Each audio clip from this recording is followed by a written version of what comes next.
All right.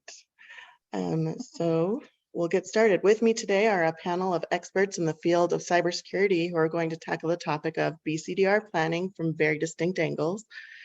Before we get started, I'd like to introduce our panelists. Tara Anderson, if you'd like to raise your hand and say hi, that's managing partner at Framework Security. Framework Security is a cybersecurity consulting company that helps its clients by building full cybersecurity plans and provides ongoing guidance to eliminate vulnerabilities and to keep their companies protected. Romaine Marshall, give a wave, is a partner and cybersecurity lawyer with several accolades and publications under his belt at Armstrong Teasdale. Armstrong Teasdale is a prestigious law firm with locations in major cities all over the world and has been in existence for over 100 years. All right, Jim Christensen, give a wave, is CEO at Lockbox. Lockbox provides end-to-end encrypted communications for businesses who need to mitigate potential risks to their company and prevent the possibility of malicious actors listening in on their communications. Twyla Case, you can give a wave, is the co-founder and CEO of Citrix Cyber. Citrix Cyber is an incident response firm specializing in helping clients defensively respond to cyber events using technology-enabled processes and experts that are well-versed in security, privacy, and notification reporting requirements. Then there's JR Maycock, is CIO at Perpetual Storage. Give a wave, please. Perpetual Storage is one of the most secure data storage and data center facilities in the world and provides peace of mind to its clients, and their data will always be secure inside a mountain just outside of Salt Lake City, Utah. So welcome panelists and welcome attendees. I'm very excited to be doing this event with you. In this webinar, I will take the first 50 minutes to ask our expert panelists questions about BCDR planning, and then we'll leave time for questions at the end. Attendees, as questions come up for you, please type those questions into the chat and we'll come back to them at the end of the first part of the webinar. That way you don't have to worry about remembering your questions at the end, it'll already be there. All right, to start off our discussion, let's talk about what BCDR is. Tara, Framework Security helps our clients build BCDR plans, so I'd love to direct this question to you. What is business continuity and disaster recovery plan, and why is it so important? Great question. I think that's why we're all here today. Thank you, Aubrey, and thank you for having me on the panel. Business continuity, or BC in this case, and disaster recovery, DR, they're closely related practices that support an organization's ability to remain operational after an adverse event. So adverse event, pandemic, it could be pandemic, natural-made disasters, fire, flood, earthquakes, man-made disasters also could be fire at times, but it could be an insider risk. It could be a number of different things caused by man, but maybe not intentional. So two different categories of events that could happen, or just unexpected downtime, a cybersecurity event. The goal of BCDR as a whole is to limit risk and get an organization running as close to normal as possible after these interruptions. BCDR practices enable an organization to get back quickly. You know, as we mentioned, that's the big component of it, is to reduce downtime, remain operational as close as they can as possible. They want to reduce the risk of data loss. So they want to make sure that they protect the data that they have stored, that they have been keeping all a number of years, to remain not only operational, but remain a competitive advantage in their fields. Reputational harm, they absolutely want to reduce the risk of reputational harm. And so that means when a client or customer, goes to their website, they want to give the appearance of being up and available, go use their application, go to one of their locations. They want to be there to service their clients and maintain an operational efficiency of 95 to 99% most all the time. And this is a good exercise in improving operations. Going through a BCDR exercise, planning, writing out the program helps you see in your organizations where you're inefficient, where you could be more operationally efficient, and it decreases the chance of future emergencies. Everybody loves the saying, preparation, preparation or logistics win the war. This is true also in BCDR planning and organizational planning. As businesses now rely a lot more on technology, especially as we've all, kind of went through digital transformation, remote work environments have become, much more common. Digital data and uptime remain a lot more critical, not even on client-facing side, but even on the operational backside of an organization. It's imperative when planning that you as an organization bring your stakeholders together from many different departments, and it can be from human resources, legal, PR, down to facilities. It can be security at times if you have an on-site location in the event of terrorism or an active shooter event. So it runs the gamut from the different stakeholders that need to be involved in this planning, but essentially it's bringing stakeholders together, deciding who's going to run the program, the BCDR holistic program, that again is BC and DR, and we'll kind of talk about the differences briefly here in a second, and understanding who is vital to maintaining organization efficiency operations in the event of an emergency, and who should be notified, who should notify clients as well. So the difference here now between business continuity and DR, DR is an established function typically in IT or cybersecurity. Their main goal is to maintain resiliency in terms of operational systems and data, and to get the company back running quickly. So it's a lot of recovery and restoration of physical property. So if you're running banks, it would be branch locations, retail stores. So facilities are highly involved in that, getting doors open again. On the resiliency of the recovery side, data, systems, how we communicate employee to employee, how we communicate to our clients, getting up to speed as quickly as possible. Business continuity focuses more on a proactive approach, promotes human safety. So, what should happen, in the event of a natural or human disaster, how we protect our employees. Do we move to another location to operate businesses? How do we get them home safely? How do we feed them, clothe them, protect them, clients as well? How do we continue moving business forward? Do we have a secondary location we move businesses to, an alternative location? Do we all, work remotely? Who needs to be in the office? Who needs to be on site? Those are the type of things that kind of go into the BC side and the proactive planning. How we get up to and running efficiently. It looks like business continuity piece covers that as well. But again, BCDR, they're very holistic. There's a lot of overlap between the two, which is why even in the case of this webinar, it's a BCDR webinar, because all the departments need to work together, all the leadership. It takes many hands to get back up and running again, keep employees and clients safe and also notified. Any questions at all on that? It was, it's a big topic. So, I hope it didn't go quickly for everybody. No, that was really great, Tara. And it's always hard, when trying to factor in people's frame of mind while they're doing all of this, right? So say there's a natural disaster, there's floods like in Kentucky, and are people really going to be thinking about their job, or they can be thinking about their family? So I think that's another reason why it's really important to have these plans in place that take into account people's frame of mind while doing all of this. Great point. And I'll even add on to that a little bit. You build the plans. They're digital plans and they're physical plans. So you need to have a lot of manual copies of the plan if you can't get access to your digital files. They should be accessible.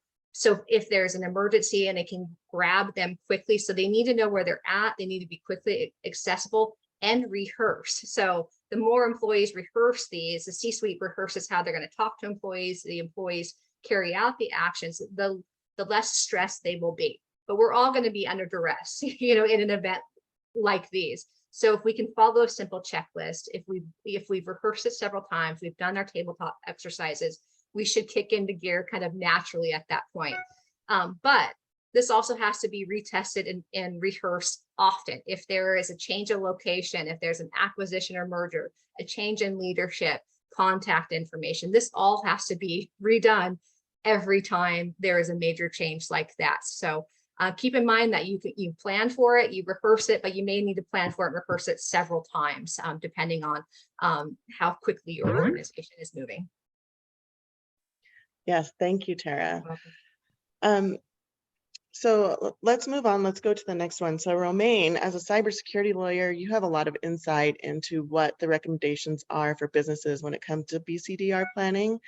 So legally speaking, are organizations required to have a BCDR plan? And if so, do you have any quick tips on what to include and what not to include? Yeah, so thank you, Aubrey. So just to orient the listeners to my perspective on BC business continuity planning, I'm a cybersecurity lawyer, which means I defend companies when they get hacked and sued as a result of getting hacked, or I will defend them in regulatory investigations by organizations like the Federal Trade Commission or the Securities and Exchange Commission or state attorney generals.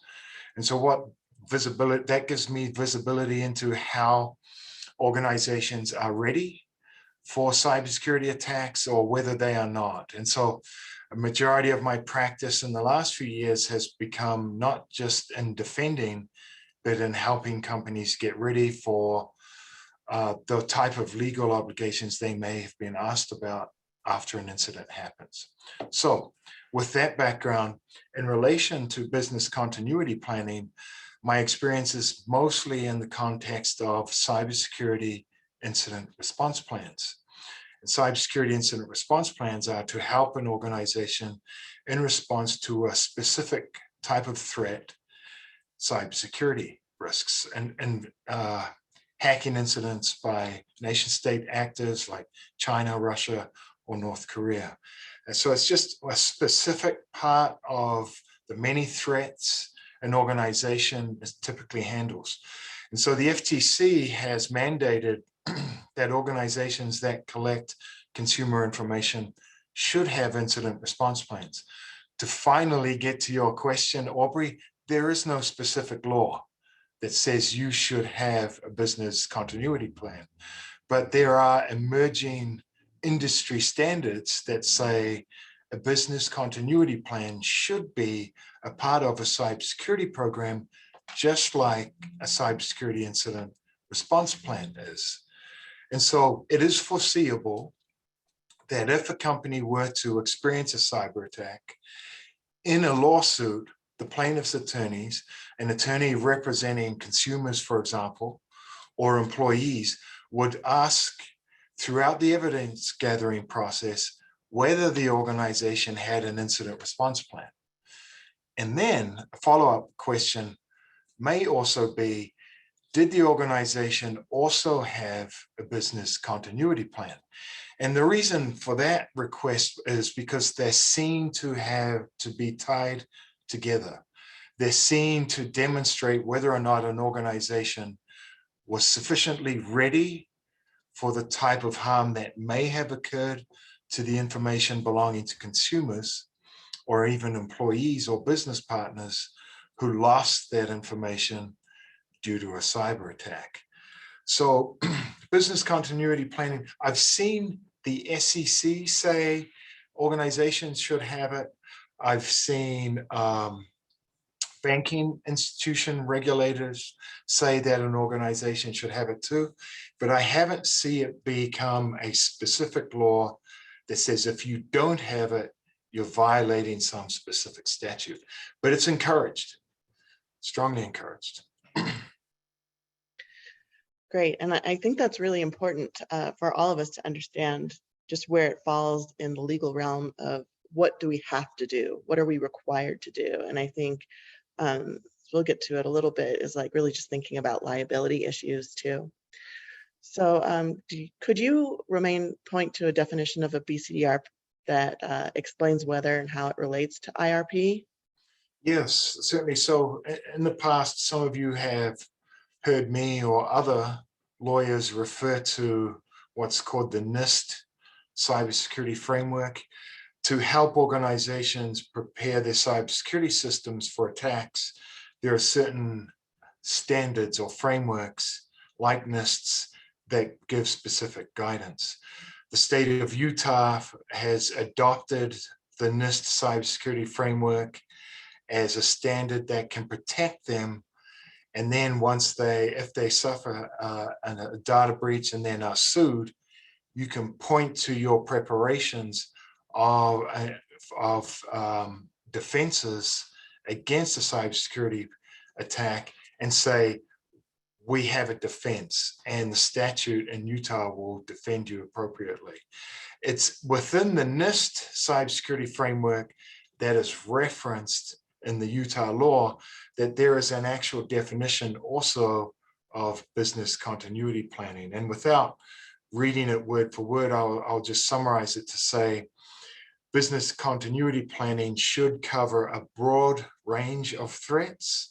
And then NIST goes on to say that includes technology-related hazards like the failure of systems, equipment, or software.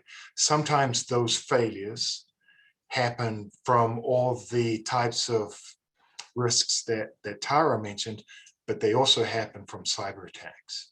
So that's one roundabout reference to business continuity planning and a set of standards that is cited in the Utah statute. Great, thank you. And so let's go back to that idea of liability. So how could an organization be held liable for failing to have a BCDR plan?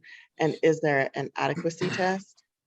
So in the litigation that has happened, especially in the last 3 years, the most in relation to cyber attacks, the most common claim is negligence. And a negligence claim, think of it as a slip and fall type of case. You walk into Walmart and you see a sign that says the floor was just mopped, be careful. Slip and fall cases will be asserted against an organization if they didn't have a sign there after having just mopped a certain area. Negligence means you had a duty of care to look out for your customers in a certain way. And a negligence claim in a cybersecurity instance will say, did you have an incident response plan? And tied to that, did you have a business continuity plan? And so the failure to have a business continuity plan, just like the failure to have a cybersecurity incident response plan, can be used against you as an indicator of you being negligent. I think it's pretty interesting always when we have these cases where it's not required for you to have that business continuity plan, but then if you don't, you can be considered negligent. I always think that's sort of an interesting thing, and not being a lawyer, that kind of strikes me as funny. And the law is fast developing. And so there's not a lot of cybersecurity cases that have gone all the way through to trial and have had a jury decide it. They usually get dismissed or settled on other grounds, but it's generally held for legal purposes that failure to have an incident response plan somewhat closely associated with that, a business continuity plan, can hurt you in a legal context. Do you see more of these cybersecurity cases going all the way through in the near future? Just because it seems to be that there's a lot more acknowledgement going on the federal side, the state side, like it's finally getting attention after all of these years of people talking about it. Do you see more of these cases going all the way? Yes, and as the states start developing more and more laws related to cybersecurity and also data privacy and data protection more generally, I definitely see more cases going to trial, because some of these new laws will also attach to them what the damages were for whoever the victim may have been to a data breach. That's not the case right now. Lawyers have to work really hard to establish what the damages might be at the moment. For sure. Well, thank you. I really You're appreciate welcome. that. Okay, so we've talked about what a BCDR plan is, and we've touched on some of the reasons that a BCDR plan is important. So JR, you have some really valuable insight when it comes to the operational and infrastructure side of these plans. So let's talk about this. So how do you map business operational needs into a BCDR plan? And how can companies support their teams to stay cyber compliant with the BCDR plans that are put into place? Okay. Yeah, there's 2 parts to that question, Aubrey. So let's tackle them in order. The first part, mapping operational needs, that goes through a process that is called business impact analysis, BIA. It is the starting point, the germination point for any reasonable BC or DR plan. And It is an exercise in examination and stakeholder input from all relevant entities within a business to describe how much of an impact any given failure scenario would have. If one system goes offline, what is the impact operations for users who need that system? If one branch location goes offline, what is the impact to the organization at large? All the way up to if there is a full-scale disruption or very bad event that involves loss of life of key team members or those kinds of things. You need to have an impact analysis quantified for what each piece of that puzzle represents, which means you need to be getting the view of the experts, the people inside the business who run those operations divisions relative to each of those answers. That's how you map in between operations and getting the plan in the first place. The second part of that question is about how do you guarantee future state compliance with previously established plans. That comes down to making sure that the decision cycles for any kind of change or update include reference to an existing plan. There's a natural flow to a decision cycle for making a change. Anytime it's proposed, there has to be buy-in and approval from a point of view of budget and funding, from a point of view of process integration or technology integration. So it's just about adding one more checklist item there to what feels completely normal standard. We do it every time without exception of saying, what does this change for our disaster recovery or business continuity plans? Does the presence of this new change represent something where we need to add a piece of the document? Is it something where the impact is really low and the plan doesn't need to be altered in substantial form? Or is this something larger where we need to make sure it stays inside that compliance circle? It's all about just making it that the decisions to make a change at all intrinsically involve a piece that references the existence of the BCDR plan. Yeah, I think it's always interesting trying to get people to follow these very perfect plans that we feel like we've put together, and make sure that we're actually following all of those. So thank you. And from what you've seen, what are some common pitfalls or hidden troubles that can make an otherwise quality BCDR plan fail to achieve its goals? Yeah. Well, stories of woe. The most common pitfall is one of human bias creeping in at the authorship stage of the plan. Genuinely, that is a very easy thing to do, where any individual that is given responsibility to lead the initiative of authoring this plan will, based upon their perspective and experience, if they're an IT individual, they may be focused far too heavily on a technology piece and not understanding a human operations piece. If they're a finance individual, they may look at this as, how do we keep the ledgers and financial exchanges of the company intact, and answer too few of the how do we actually do the business along the way style questions. It's ensuring that you either have a diversity of stakeholders in plan design is the way you can avoid this pitfall, or ensuring that if there is primary authorship in smaller organizations or organizations that are larger but choose to concentrate the job responsibility for BCDR into an individual, making sure that primary author very consciously acknowledges that their historical reference point, their individual perspective and experience would be coloring the plan to overemphasize elements that wouldn't answer holistically what business in its entirety needs to do.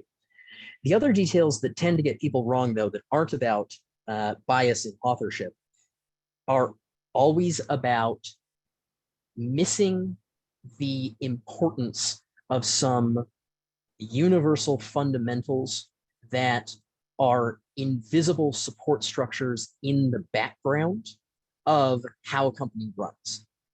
So I think that the leading case study there is when a BCDR plan does not put things like the HR and finance departments in the very, very top tier of criticality. You need, as a company, no matter what, in any degraded state of operations, to continue to pay your employees and to continue to invoice your customers. And that function set happens so continuously and not always referenced and thought about at the front of mind that it can slip into the background and be given too low of a priority in the plan. Similarly, you need to understand dependency mappings inside systems and the IT portion of any given company. If you have two pieces of software that at first glance would seem to have nothing in common, they're not from the same manufacturer, they may run in completely different places, one's cloud hosted, one runs somewhere in a business premise, but they actually talk to each other constantly, and the systems cannot operate without each other being alive. You need to know about that dependency map in advance, because your plan would fall apart the moment you say, okay, we're good to go and continue operations, except you haven't accounted for the actual underlying pieces. Those are it. It's actually uncovering what's truly critical, some of which are normative statements like finance and HR have to be there, other of which are context specific, but need to be discovered.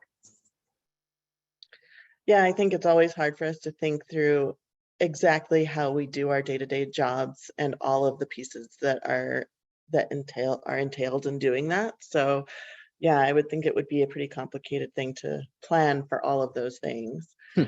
It's not that bad in the end. Business impact analysis gets it done. A lot of that is sort of a diary exercise. Day by day, write it down what you do, and then come back 3 days later and be like, oh, so here's actually. That's right. Okay, so is there any overarching framework to use when creating, reviewing, or updating a BCDR plan? It actually is, yes. Remain gave us the name of the critical organization here, NIST, the National Institute of Standards and Technology. It's a federal civilian division, and the framework definition document, reasonably confident, is NIST Special Publication 800-34. That is a longer document that relates to federal information systems and contingency planning, but the appendix sections of that document, the back half of it, are what anyone in the audience needs to use. It is a phenomenally good structured framework that lays out exactly what it means to do business impact analysis, to do operations contingency planning, and to do business continuity planning. It reveals the relationship sets between them. It gives you a classification matrix of how to give priority to different functions, and it gives you document templates of where to write it down, how to write it down, and who needs to describe what. It's a great, great resource to use from that structural point of view.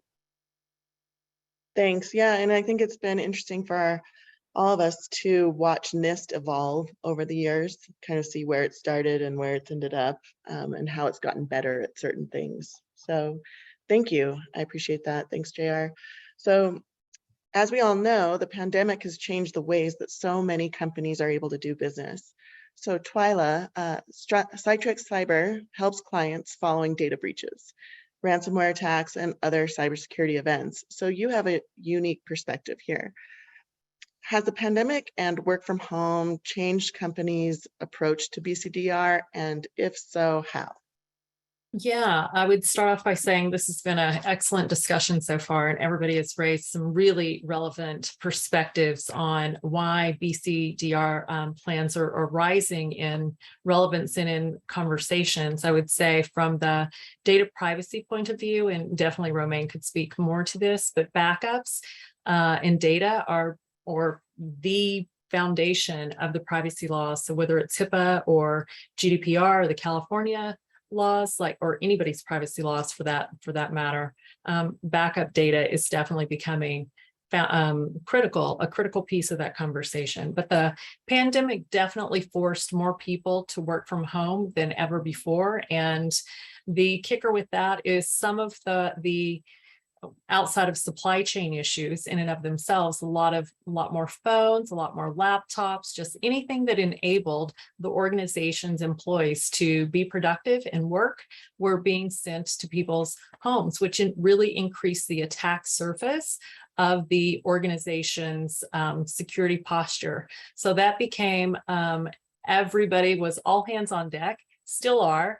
Endpoint security became even more critical in this new environment, but definitely ransomware, the cyber criminals continue to evolve, the IT world continues to evolve, and then our privacy regulatory environment continues to evolve. So nothing in here is static, and neither should a BCDR plan. It can't be static because of all the changes that are happening all around us at any given point in time. So with the proliferation of new equipment and being rolled out to people's homes and the increase to the attack surface, the ransomware and insider threat increased as well. So ransomware typically comes from the outside, but most often it comes through a business email compromise. So email and anything that is connected to a drive or the organization's infrastructure then becomes suspect or susceptible to a ransomware attack. So your business continuity and disaster recovery plan is critically important in keeping you functional. But the one thing that we have seen is due to probably a good majority of not regularly tested disaster recovery plans, or just the reliance on cloud providers to have done the right things and to be able to get you back online in a timely manner. Some of these ransomware attacks are really impeding people's ability to continue doing business. And then as a result of that, also sensitive data is being exfiltrated and exposed. So, there are definitely a couple of different ways that you can go about your BCDR planning, but over and above everything else, like your backups will not 100% protect you from ransomware. So that's an unfortunate reality that we actually have to face, but we definitely need to do some things that would be a little bit better. What is the saying? I always mess these things up, but your best defense is offense, right? So definitely have that plan in place and having it tested. So a couple of things, a good rule of thumb that we like to advise people to do is called the 3-2-1 methodology for your backup. And this is to keep 3 different forms, right? So keep at least 1 backup file off-site. Because anything connected to your infrastructure is susceptible to ransomware. We want to make sure that you have something that cannot be attacked by your cyber criminals. So it's just that's a good rule of thumb. Number 2 is save your backups to 2 different types of media. So if you're in the cloud, make sure you have hard disk or something of that nature. That is, again, a different type of protection, so that you can continue doing business. And then create a primary backup and 2 copies of your data. So that's the 3-2-1 methodology that you kind of want to follow. And as we continue to think about the importance of the BCDR plan, there are 3 different things people typically think about when they're looking at these plans. And JR mentioned the NIST guideline for BCDR plans, but definitely you need to take into consideration your communications, your data recovery, and then application recovery. And those are typically the focus of your disaster recovery testing. There's different methodologies to do the testing, but you have no idea if a plan is going to work unless you actually make an effort to test that. One of the biggest things, and I think pointing to a little bit of the conversation that you and oh my goodness, I had a brain freeze. Tara discussed very early on is the different kinds of disasters that could happen and the impetus that has on humans. Like, you're really thinking about survival in a lot of these situations. So your job could be secondary in your line of thinking. So the communications that actually happens, there needs to be very, very in-depth planning around the communication and a backup to the backup, in that, in case, Aubrey, you're not available, but who in your absence is going to be the person that we default to, and if that person's not available. So then, of course, the criticality of security training.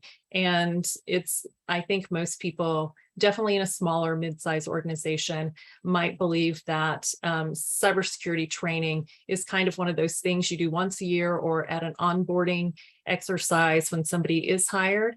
And that's kind of the extent of it. Compliance, check the box once a year.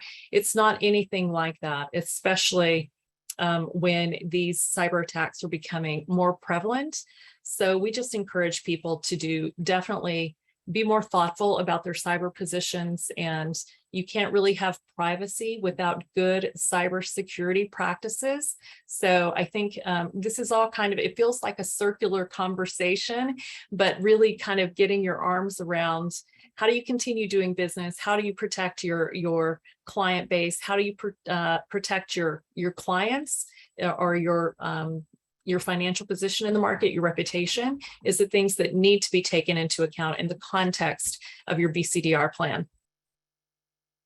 I apologize, Definitely. that was a lot of words. No, definitely. And just from the conversation that we've had so far, I mean, it just seems that the further you get down thinking about a BCDR plan, like the more complications seem to kind of cloud things. So you've got documenting everything that you do, working from home, communications, cybersecurity training, ransomware, the cloud, and then you've got to test it all on top of all the liability concerns.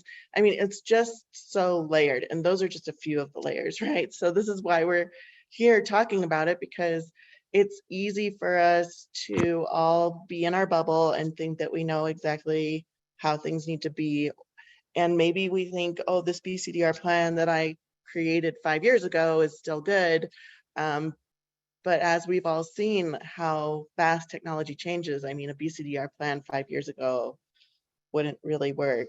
You know, just Yeah. taking into account just how different organizations are utilizing the cloud for different aspects of their company now, more so than they were 5 years ago even. So there's a lot of layers to all of this. So Aubrey, and I would agree with that, in that, you know, I think there are definitely different ways that you can test your BCDR plan, right? So you don't have to go all out and take everything offline and see if it comes back up. That's very dangerous in and of itself. But you can decide based on the type of data, the type of system. You can do, you know, just kind of have conversations about the plan, and any new technology or any new process that's brought into the company is the opportune time to revisit your BCDR plan and tweak it accordingly, right? So again, taking communication and all of that into account, but because none of this is static, neither can your disaster recovery plan can't. And again, I'm just going to put it in the context of privacy and data being at the heart of privacy, and you can't protect data without strong cybersecurity policies. And your backup tapes in the world of ransomware are critical. So it's a whole can of worms, and a conversation that just continues to expand as the privacy and cyber conversation continues to evolve. yes, thank you.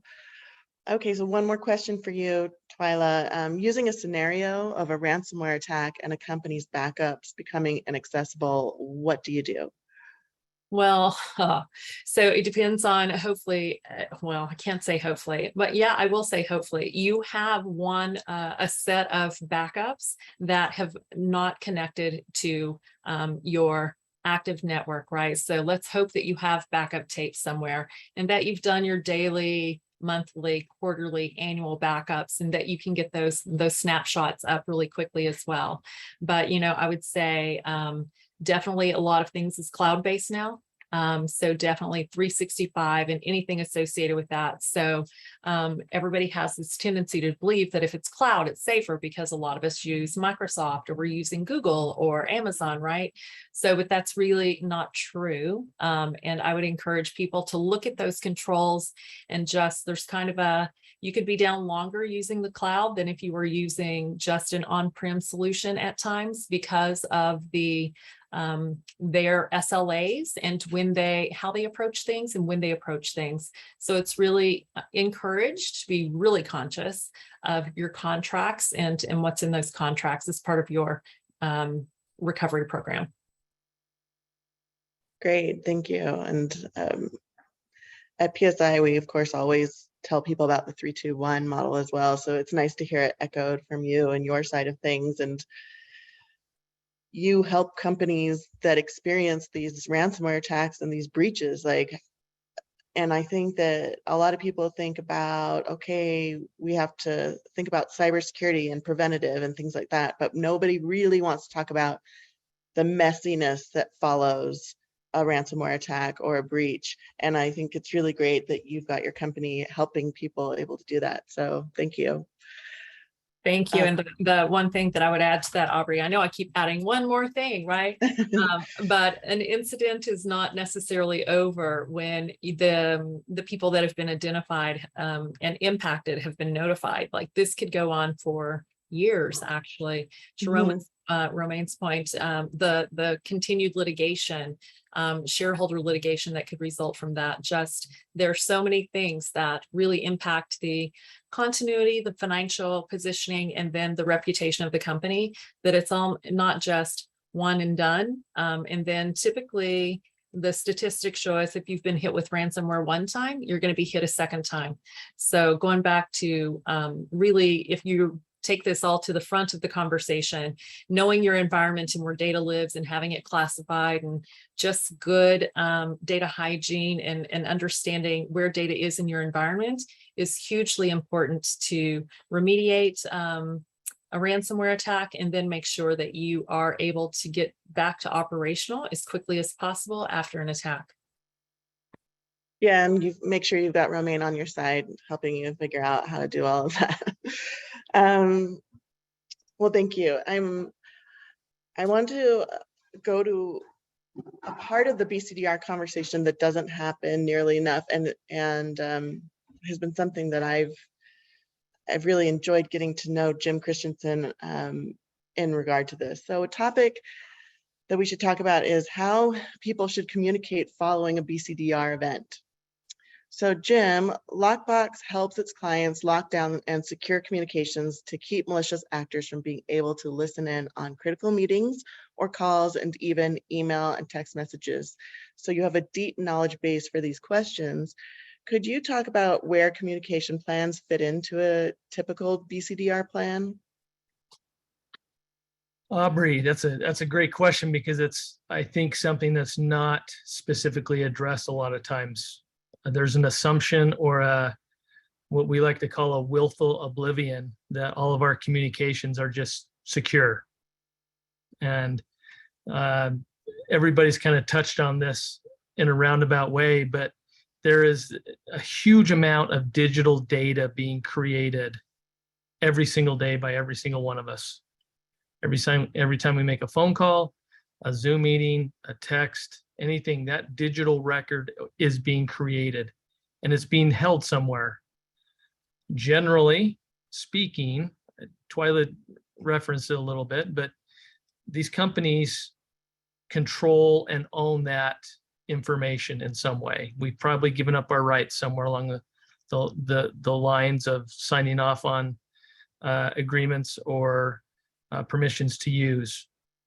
They control and own that data because they have the encryption keys. They will tell us that that data is safe and it's encrypted, but you really don't own or control that data at all. And so in a BCDR plan, it's very logical that that's one of the vectors that got compromised. And to go back to that, to try to figure out where it fits in that plan, we just have to understand that our communications are, for the most part, not secure. At-home work adds a whole level of security risks and vulnerabilities that both Tara and Twyla are very aware of. Lockbox tries to take a different approach to the Zero Trust Architecture initiative. All of our tech companies are basically saying, trust us, because we're developing to a Zero Trust initiative. We tell everybody, don't trust us. We don't want your data. We want you in control of your data. So here is the encrypted key server for you to control and for you to own. We don't have your data. We don't have access to your data. In the essence of a breach, when that happens, there's a very logical idea that Twyla touched upon that says that your communications are compromised, and they could be listening to your discussions when you're trying to remediate them. Does away with all your negotiating power. They're listening to you. They're finding out what you're willing to settle for, if you're willing to settle, all of those different issues that come up. The lockbox server is separate from all of that. It's an appliance lockdown that it becomes a closed network. So you invite only those parties that need to be on that call.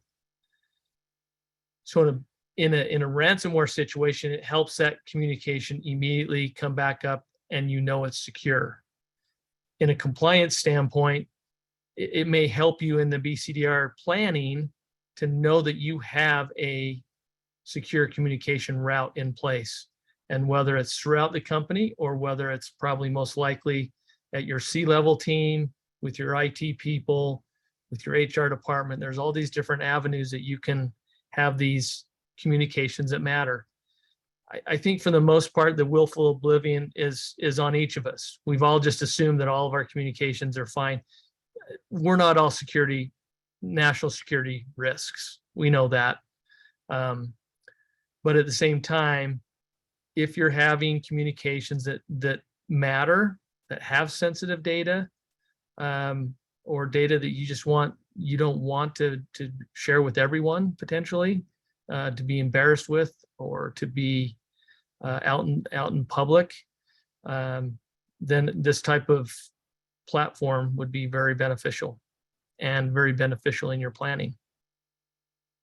There's a lot of things I like about what Lockbox does, but one of the things is I think verifying identities is a big one. And I think that verifying identity has come up over and over, especially just in the past couple of years, and you're talking about different ways to do that. So if Aubrey, you verify, Aubrey, you're right on that. Every stat I hear, most of the hacking occurs it's a credential leak or a credential hack. If you think about where a lot of those are happening, it's either like Twyla mentioned in the business email compromise, so phishing, because it's kind of open. All those emails are open to that kind of attack. And when you invite somebody and they accept your invitation, then you know who you're communicating with right out of the gate. So it prevents, or kind of does away with that phishing opportunity. yeah. And I want to say also, I think that willful oblivion kind of goes into what we take for granted. We take for granted that communication will be there for us. Well, what happens if you're so crypto lockered that you can't even access your email? So all of, and all of your contacts are in there and all these things. So Tara and I actually talk about this a lot. We talk about things that we see with different companies experiencing different things.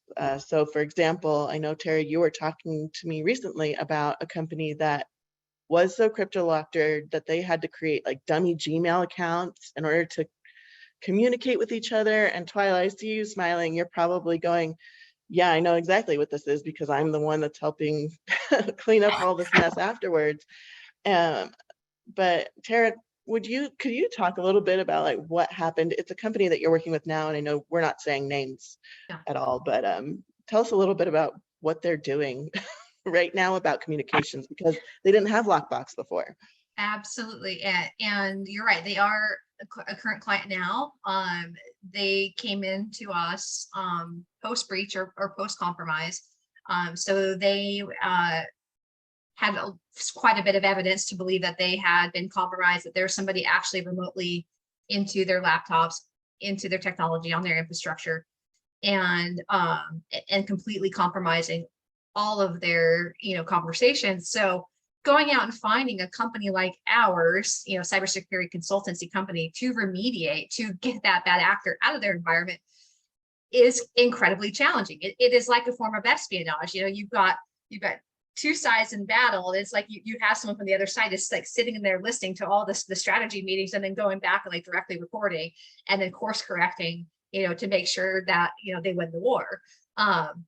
So it completely hobbles an organization, even in the stages of getting help. you know, who they're contacting for help, what they're willing to do. Like Twyla said, you know, if they're willing to settle, you know, and pay a ransom, if they're not, how much, who's involved in fixing it, what their game plan is. So our plan with that company and future companies that call us in that state are to deploy Jim's solution lockbox right away, almost before we even start chatting. Again, a lot of them are calling from their personal phones, or they go get a burner phone and they're communicating through their newly established Gmails on personal devices, even their spouses' devices, their kids' devices. They're trying to get around communicating through their corporate devices and their corporate emails. So, you know, our advice right now is, you know, we really need to get them in and get them communicating with their team and with us securely, instantly. And so this is a good time for us to, you know, deploy an encrypted server, like Jim's, like Lockbox, give them the keys. Jim doesn't want their data. We don't want their data. We just want to be able to communicate and put a game plan into effect, allow them to continue communication, keep businesses up and running. Because a lot of these companies that are compromised during that time also are receiving client data. You know, client data is going in and out. They're trying to communicate with customers. It's all very compromising to the business, their reputation. So and I think we're going to see more and more of that. But that's just, you know, one way that we're working with clients right now in those stages of compromise. But, you know, obviously the best policy is going to be in the preparedness and, you know, preparing for events like these, maybe starting secure communications before there's a breach. You know, a lot of organizations do talk about, you know, things that can compromise them.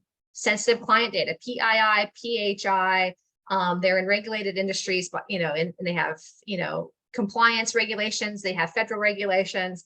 I know in the private equity fund space, the SEC has actually recommended that they follow a written incident response plan, that they enact on BCDR planning, because there's a great impact to clients as well. So that's what I'd like to say about that. It's a pretty interesting time.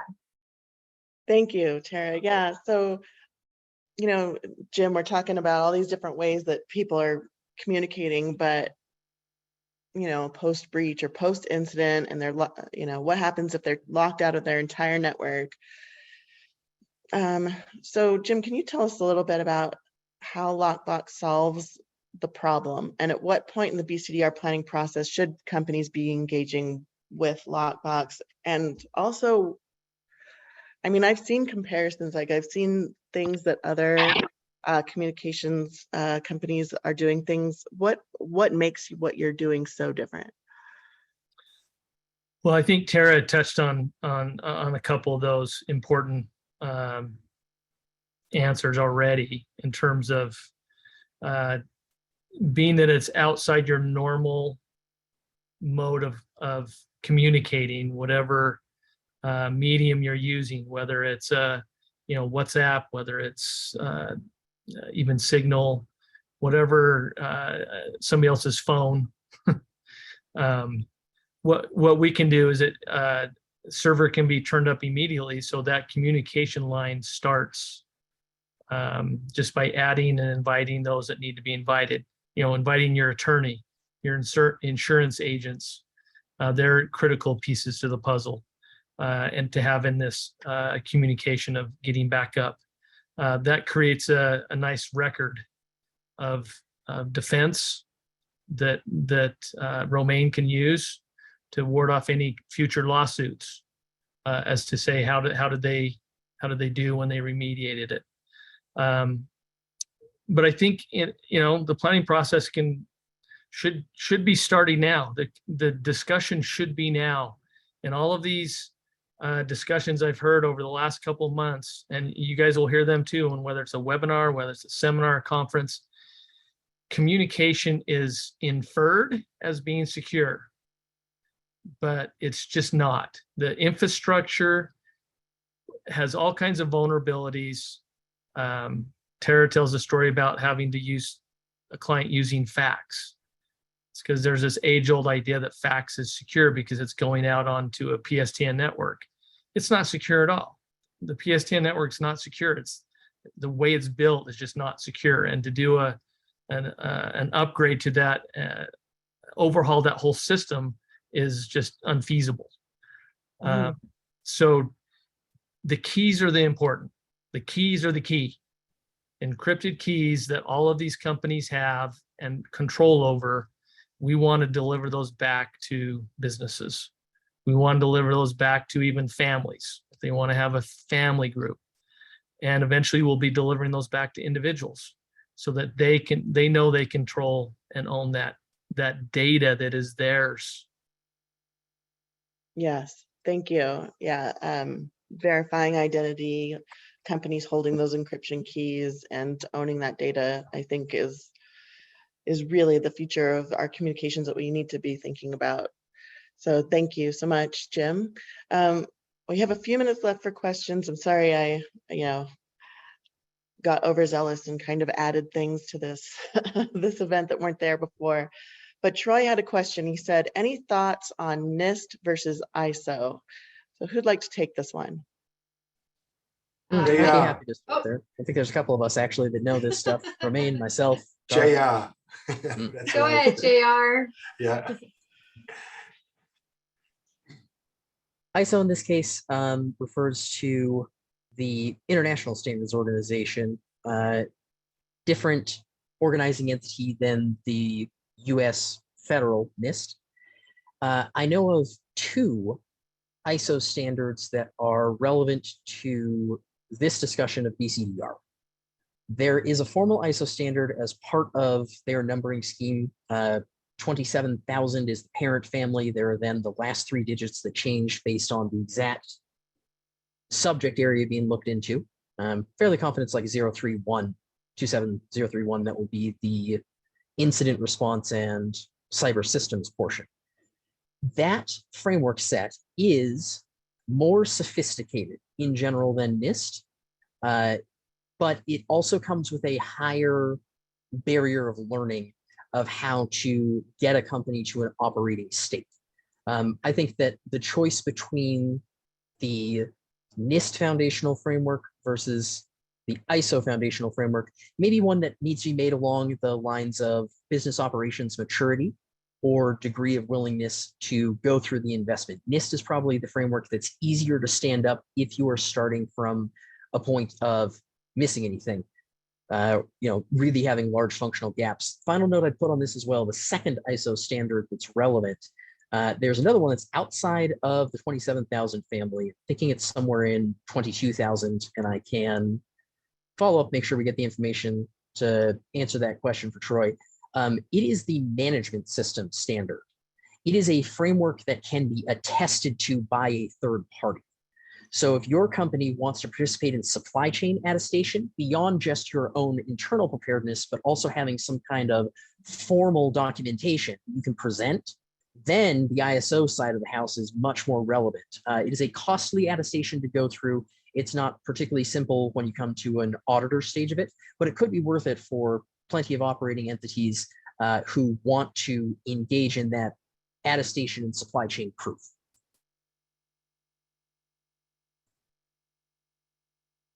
Glad Thank to help you. with that, Frank.